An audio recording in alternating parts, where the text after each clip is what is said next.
When most of us think of a United States veteran, we think valor, bravery, and sacrifice of those who served to defend and at times fight for freedom and liberty. Welcome to Operation Purpose. This is your host, John C. Hanson. Well, welcome one and all to Operation Purpose, and I'm so glad that you are here with us. Spend a little time with us. This is John with Operation Purpose. Just getting back to you guys. Hopefully you've enjoyed our previous episodes. Talk a little bit about PTSD and addressing some issues that some vets have faced in the past. So we love the responses, some of the feedback I've gotten from you all, and thank you so much. God bless you. And there's a lot more to come down this road. So today, I've got with you an old friend of mine. We've known each other for some years now. And Charles Wood, he was in the infantry for about 10 years. And I wanted to have him on the show a little bit. He didn't retire. He just separated. And Charles, when did you separate? When did you get out? Never mentally, but I did my processing back in 99. Okay, 99. So right before kind of the 9/11 time frame. Right. Didn't you try to go back in too after that? I tried. I tried. Yeah, I definitely tried. But as everybody knows, the MEP station is not a fun place to be. Sure. The treatment that they show you there, historically has been horrible. I've heard that it's gotten better, but yeah, it was definitely not a. They did not greet me with open arms in the MEP station. So you came in 89, then I assume ish. Yeah, 89ish, 90. Okay. So stayed in 10 years, and when you were in your infantry. So what were, I suppose, you guys in infantry? You're different blood. We've talked about that. Different mentality for the many of you, but a lot of the guys that go through that, they see a lot. We worked with another guy, and I think he was infantry as well. I believe so. Our James. Yeah, he was infantry. Yeah, he was infantry, and man, he would tell me some stories that he was, I think it was Iraq, and their convoy would take fire, and I mean, bad things happened to the personnel just, right in that same vehicle that he was in. I come from a family of military people, all the way back to the Civil War. I mean, every guy in my family has been in active duty. Most of us infantry. I don't know anybody on the male side was anything but infantry. My grandpa retired Navy. Yeah. It's a mentality in my mind, and I definitely don't have the greatest mind, which is why I joined the infantry. No, pull the trigger, shoot. just pull the trigger, shoot. I went in with the mentality or with the purpose of serving my country. Protecting our freedoms, our freedom to wear a mask, to not wear a mask, our freedom to choose Democratic or Republican. And I joined in fully aware, just based off of what I knew, which was a legacy, what I was getting into. Getting out. Now, sure, I guarded gates. I didn't see combat. Persian War, Persian Gulf, Gulf War, whatever they're calling it. That's what I did. I guarded a gate. North Korea. I was in the DMZ for about a month. I did a rotation there. Fully expect, and I was a squad leader, so I took my guys in there. We were infantry, and we did our little security walks and patrols. And you were in Korea for a year, right? 12 yeah, months. It's a hardship tour for anybody that's not an officer. That being said, my dad never had any real issues except maybe he, held a lot of things in. He was Vietnam infantry. He went in knowing exactly what he was getting into. I think there's a certain amount of lack of negative consequences if you go in knowing what you're getting into. Sure. You know, Yeah. that may be the cause of a lot of bad side effects, PTSD. Not saying I don't have PTSD, but it doesn't come from war. My PTSD comes from life. Like every teacher out there, anybody that's Yeah. ever been involved in life has some form of PTSD. Yeah. And I'm not downplaying what our fellow veterans That they that have actually have to live with. been to battle. I'm Caused not from downplaying that at all. something. No, absolutely not. I just think that it's a better outtake if you go in knowing certain things, Yeah. coming from a certain lineage, legacy, whatever you want to call it. So then what inspired you to get in not only the Army, but into infantry? Dude, They just said, this is what you're going to do? I'd be frank with you, but I don't know that I want people to know that that's what I wanted to hold a gun. I wanted to Sure. go out. I wanted to be a GI Joe, just like my dad was, just like grandpa were, my older brother, my younger brother. I wanted to be that guy. I wanted to be the security gate to the, for lack of a better term, the enemy. Yeah. They're not gonna get by me. Yeah. That was my mentality. You see in movies where guys are like, I don't want to. No. Me, the guys I was with, Yeah. we rolled out of, for a long time, I was in the back of a Bradley with my team or my whoever I was with, and we rode around the back of Bradley. We were called dismounts, crunchies, whatever you want to call us. Dismounts is what we were called on a Bradley. And we jump out of the back of that Bradley before that ramp ever fully got down because we were that high, that full of Ready to go. just ready to go. Just that was the kind of guys I was with in the infantry. Okay. I wasn't with the guys in the infantry that didn't want to do that or that were scared. So that's what I wanted to be. Yeah. I wanted to be the guardian of freedom.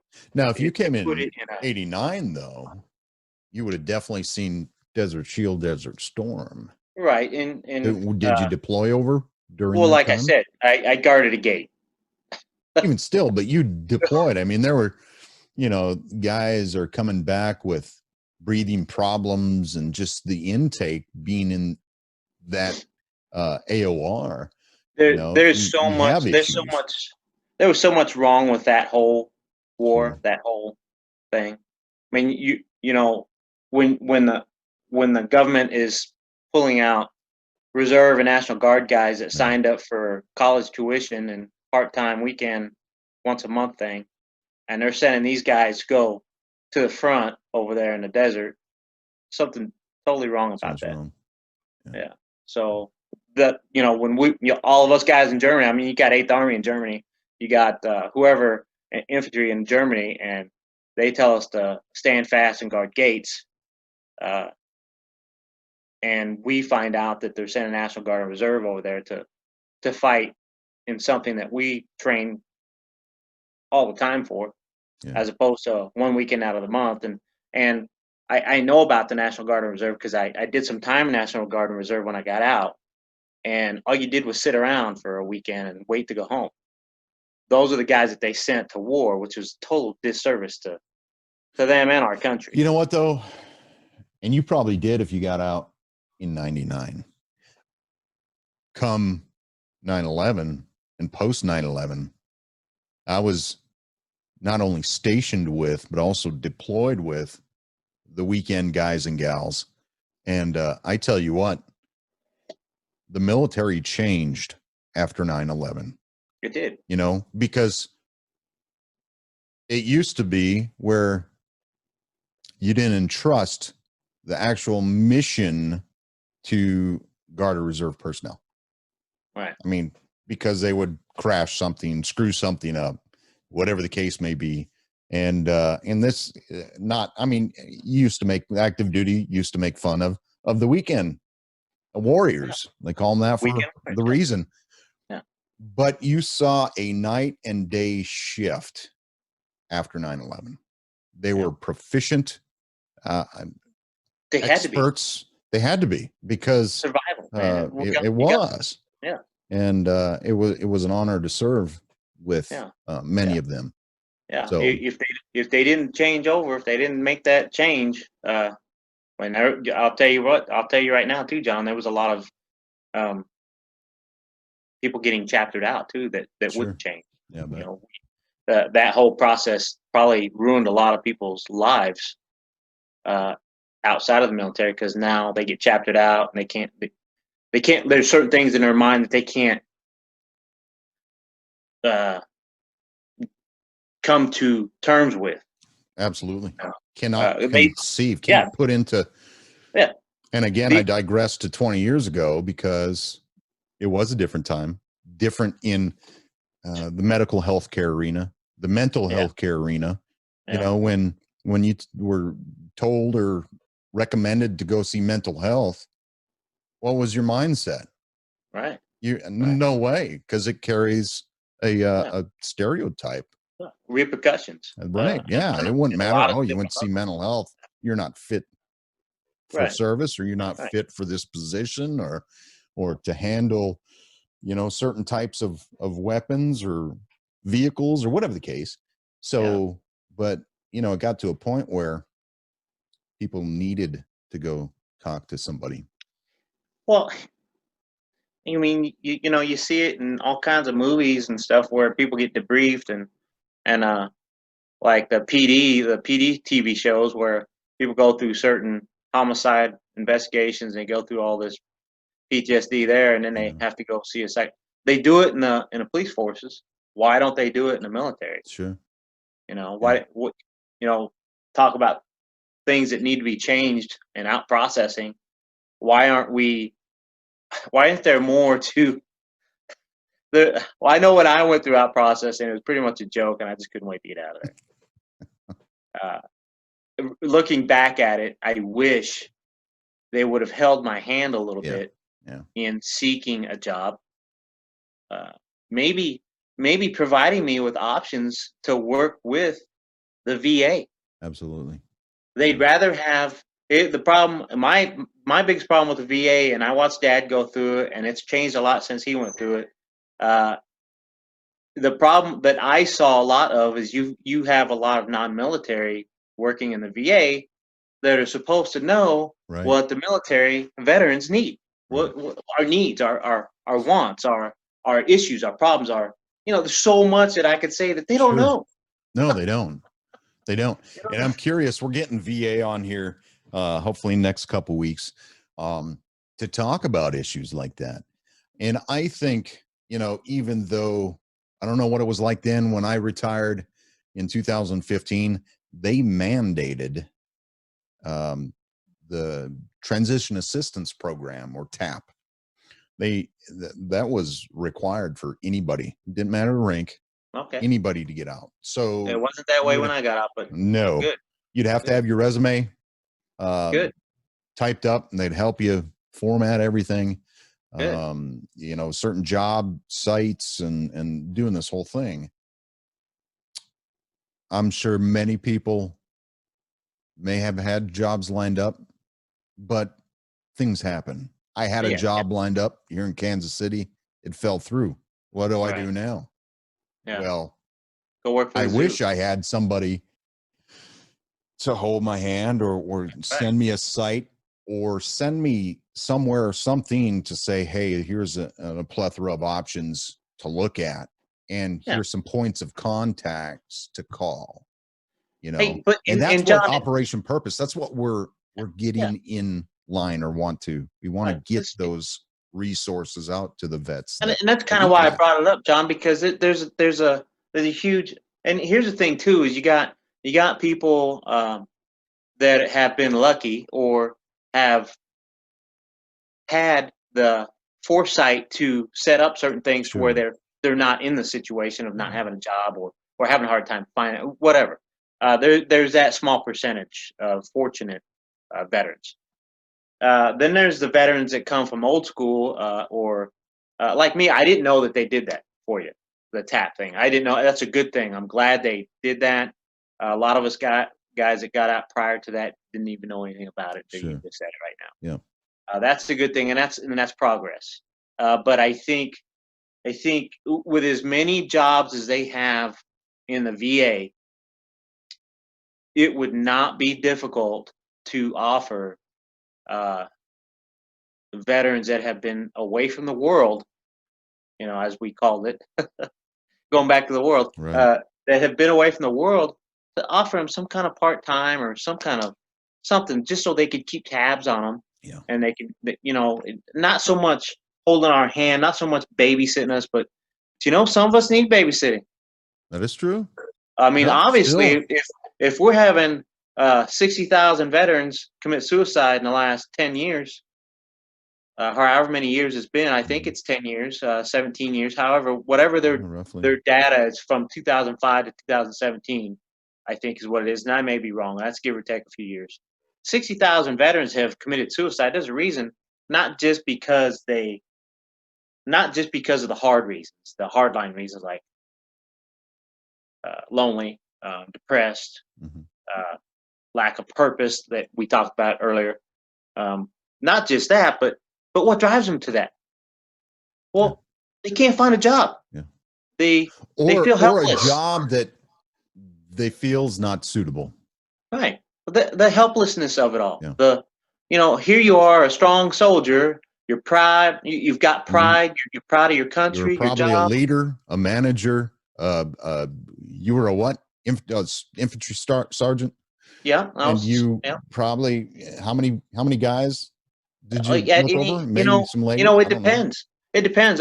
Most of the time, I had two teams.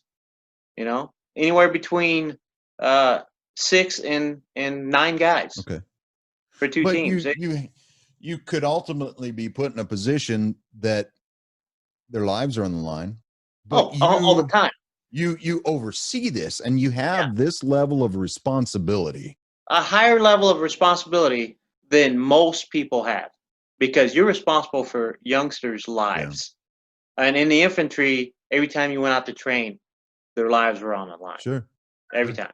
And then taking you out of that equation into the civilian sector, what are you going to do? Work at McDonald's, Burger King, whatever the case may be, right?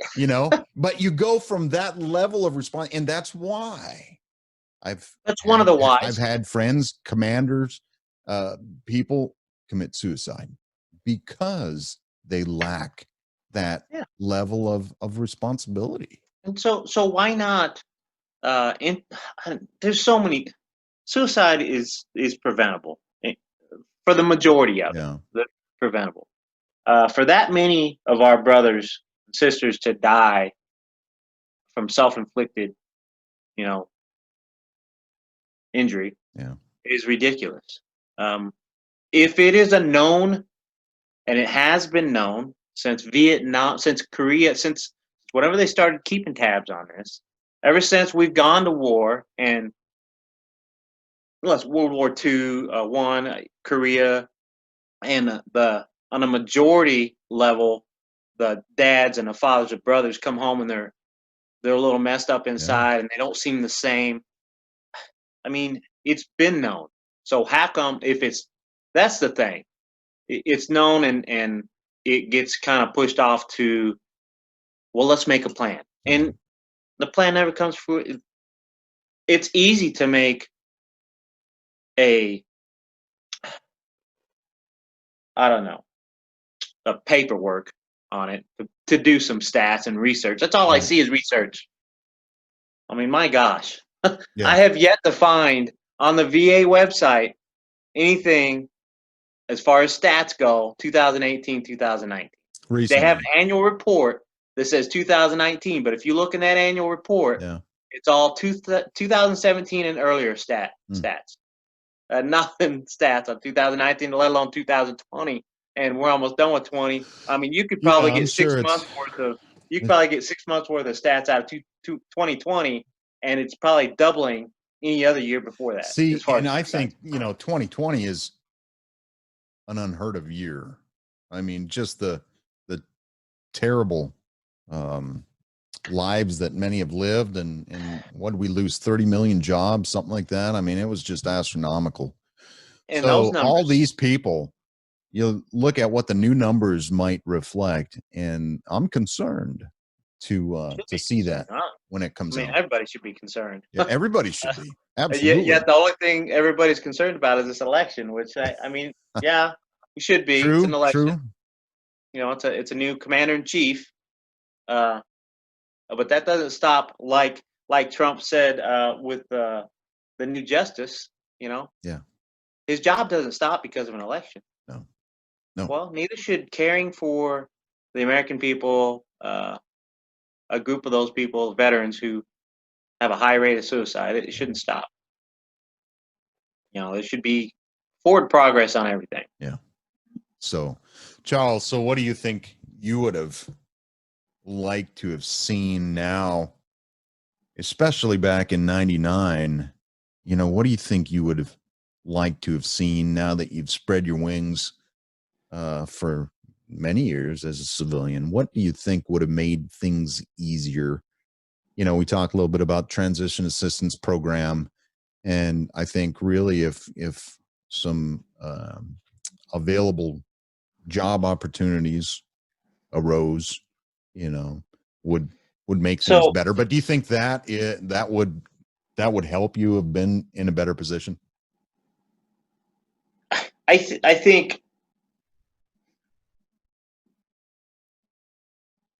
think for one, I should have been debriefed in a lot of different ways as far as I had a lot of bad feelings towards the Army when I got out. I didn't want nothing to do with them. When I stepped away from the Army, I stepped away from them. I didn't want nothing to do with them. Anything. So not maybe only the somebody, Army, but maybe somebody, to say, "Hey, good job for your service." A thank you from inside the military, not outside the military. Yeah. We get plenty of that, and I appreciate all civilians and all the people that have never served thanking me and thanking you and thanking my brothers that have served. I'm not talking about that. I'm talking about somebody saying, and not an award either. I could care less about awards. It would have been nice to hear somebody say, "Hey, we're sorry how things worked out. We're sorry that." And every branch, every service, every MOS has the same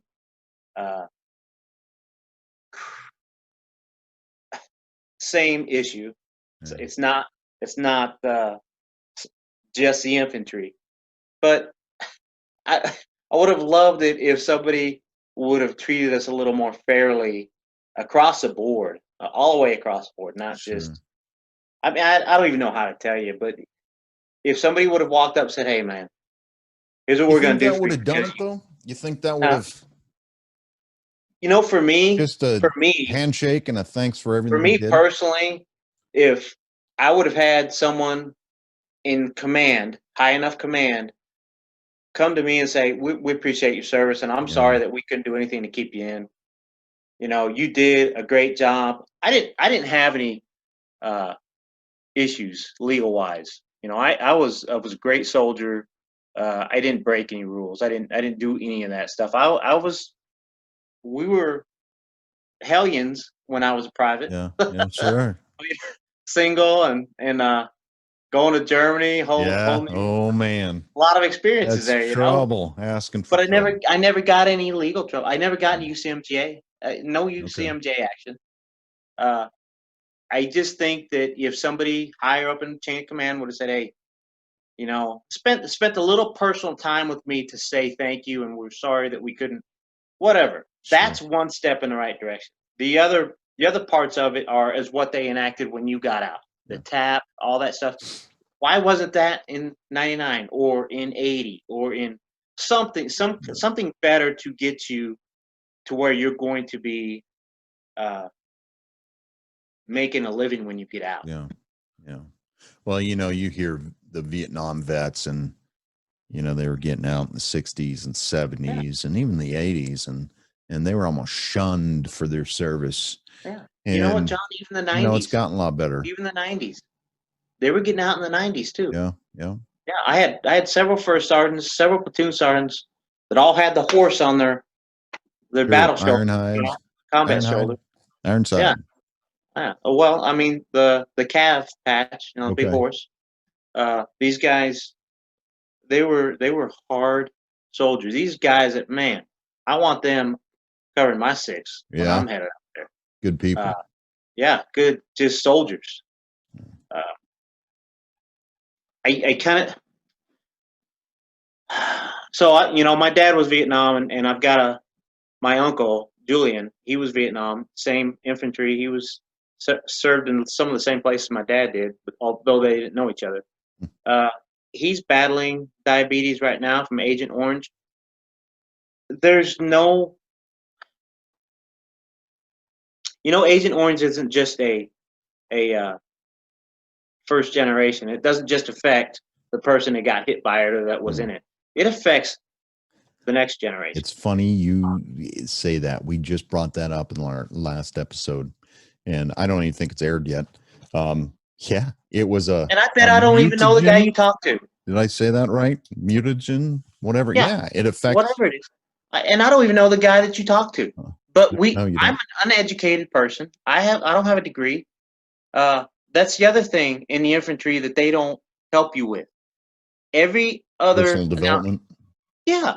I mean, I don't know how many times I signed up for some kind of course, college class, course, or whatever, and I would sign up for it and get deployed.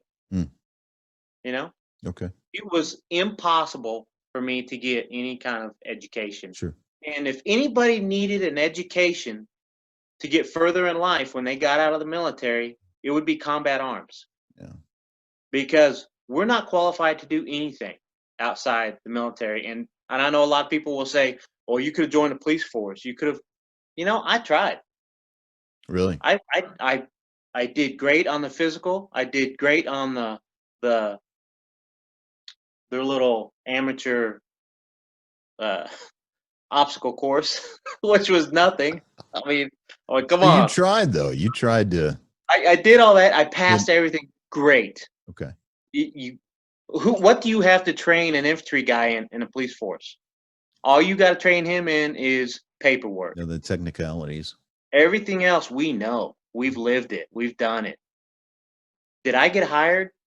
No. Really? I don't know why. But I do know that there are, the police department is a big topic right now. Yeah. And we need them. We need them. Absolutely. Anybody that wants to defund the police department doesn't understand that, or they've got other reasons to say that. Yeah. We need them. Different I'm not, by no means am I saying that we don't need them, because we do. Yeah. What I am saying is they're hiring practices, and I am living proof. So I've always been. You try to go get hired on with them? What year do you think that was? Late mid 90s? It was 2002, I believe. Okay. I tried to get, and this is while I was working as a supervisor at a juvenile facility. They did not want to hire me for whatever reasons they wanted. Wow. So you were already in that security. I was already job set. I was already working with misunderstood children. Sure. Is what I call them. There's a lot of children out there that need a lot of extra help, but there's a lot of children out there that are just misunderstood. Yeah. There's not a bad child out there. I don't believe. Especially if you take the time, and if you have any kind of empathy skills, and if you remember at all any time of your childhood as a teenager, you should be able to reach them. Yeah. Yeah. So absolutely. I didn't get hired. The next batch of police officers that I saw come into my community from my class that I tried to get hired on with, all of them 21 years old, maybe. Oh, really? Kids. So they were looking for young blood. Somebody that they could, for lack of a more delicate word, manipulate. Yeah. To what they wanted. Yeah. Hey, why? Is that here or down in Arkansas? No, you're from Arkansas. Down in Arkansas. Yeah. Why would you want somebody? Why wouldn't you want somebody that has the people's interest at heart, to safeguard citizens at heart? Yep. Somebody that has been tried and found capable. Why wouldn't you do that? Why wouldn't you hire that person? So that I don't know. Maybe there's some prejudice out there about hiring an infantry guy or hiring a combat Maybe, arms guy or maybe military guy, see period. that on your resume. But over the last couple decades, it's gotten better.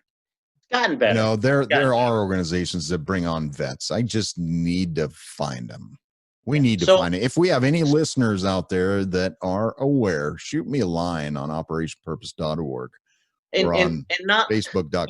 You know what? And John, I'll say, send anybody that you think is that way. Yeah. But I'll promise you right now, if I cross-reference them and do some research and do some interviews, half of them are just icing on a rotten cake. Really?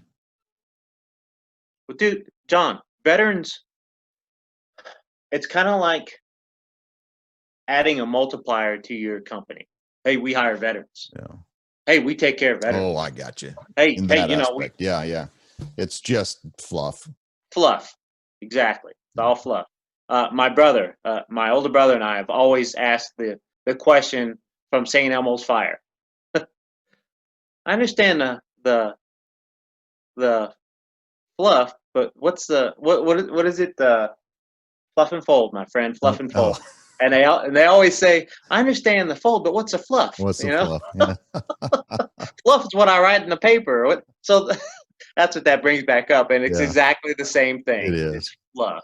So hopefully that's something we're going to be able to pinpoint, though. And I know I was talking to some military recruiter for civilian jobs down in Houston, and if I was in the Houston area, they would have hooked me up. But so I've got their contact information for that region, but they're not national. I'd love to get a hold of some information on some national recruiters for the military. So see, now you're hitting on a point where that could be something that could be implemented to help with what we were talking about earlier, the transition. The actual companies, real companies that actually mean what they say when they say we hire veterans. Yeah. Actual companies that actually understand. I interviewed for a big retail store, and I won't say their name, but they're in direct competition with Walmart, that touts the whole we hire veterans. We understand what veterans. No, they don't. From firsthand experience, sure, they don't understand the work ethic that I would put in there. They don't understand the value that someone like me would bring as far as working. Yes. Yeah. And I want to get the variety of options, though, as well, because not everyone's going to be satisfied with, take Walmart for an example. You can get hired on at Walmart, but you got someone in your caliber that you're used to doing what you're doing. Are you going to be happy? Are you going to be satisfied filling the shoes of whomever at Walmart? And you may be, but how many people? It's a matter of finding our spot. Can we get that list of opportunity, list of jobs available, and say, I think I'd be a good fit in that one. And that's what we want to target. You know what, John? And who knows you best when you're in the military? The people that you're with. I mean, the guys I know with me, and again, I'll say infantry. We knew each other in and out. We knew exactly who. Yeah. I could tell you exactly what John Smith over here, his likes, dislikes, what kind of job he may or may not. So why wouldn't you have somebody assist you in that to give you an objective, maybe an objective point of view? Somebody that knows you, give you an objective point. Hey, Sergeant Wood, that job is not going to be something you like. I know you. So maybe something like that. Maybe, I don't know. Maybe a couple years outside of ETS, you start talking with a counselor. Yeah. I don't know.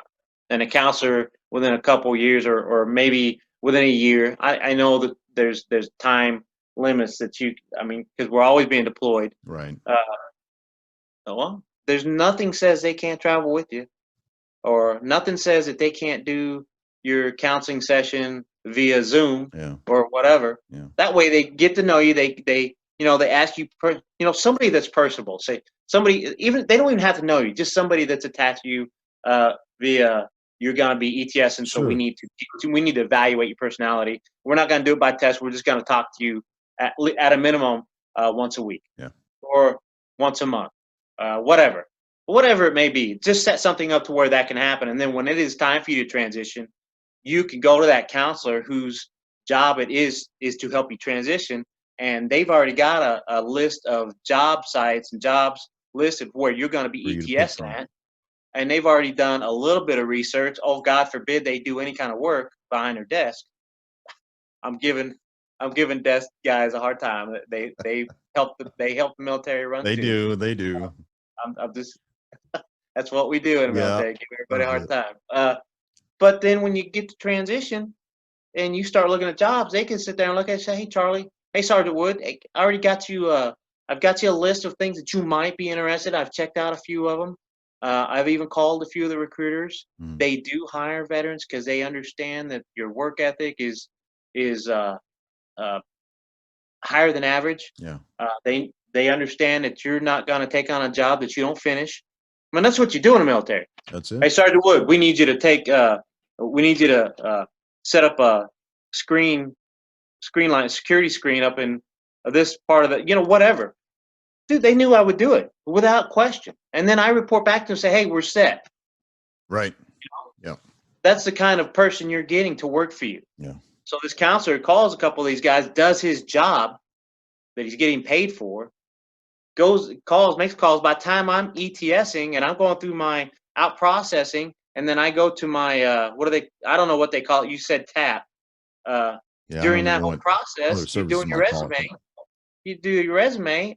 You've got people there that have been in the world, that have talked to people in the world, and you've got a higher chance of success to get that job that you may not necessarily 100% like, but it's something that you'll stay with and that will provide a living for you and your family.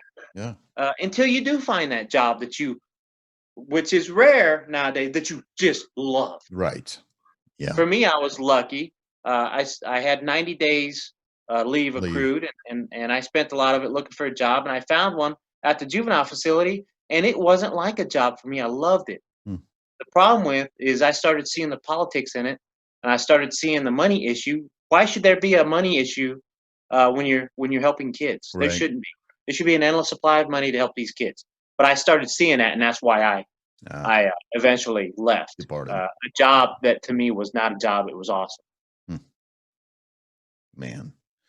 So yeah, there's some things that you've touched on that could definitely help. There is. And I hope, we're able to down the road illuminate some of these positions, some of these issues. And, but Charles, I know our time's coming to a close, but I want to thank you for being on the show. And now it's time to say goodbye to all our friends, family. Hey, I hope I didn't step on too many. Guy across. I hope I didn't step on too many toes. Hope I didn't step on too many. Well, I was just going to brag on your singing skills. Well, that too. I hope I didn't hurt anybody's ears. He used to be my kind of across the aisle cubicle buddy, and man, Charles, it was never a dull moment. Hey, that guy, never a dull moment. Give me leeway, and I'm there, man. No, Techno Friday, Techno Friday, Thong Thursday, you name it. Oh, the list goes on. Yeah, warm and cozy, never ending. So, all right, buddy. Well, it's good to touch base with you. It's great to see you again, and yeah, let's stay tuned and say a prayer for what we got going on here. And I want to try to reach as many people as we can. For those that might be listening or seeing us on YouTube or Facebook, YouTube especially, like and share the video, if you will. Even on Facebook, go ahead and share the video to somebody you might think is might be able to get something out of it. Hopefully. Hey, I'll throw something out there even more, John, because it sounds like you're a little timid. Share, please. Share. The more you share, the more veterans we reach, the more we can get what we're trying to do, what John's trying to do, mainly across to people. And the more people see it, the more obviously the more aware it becomes. I'd like to say if there is a suicide issue, if you know somebody going through it, they can call 1-800-273-8255. Call that number and you'll get some help. Okay. All right. That's good stuff.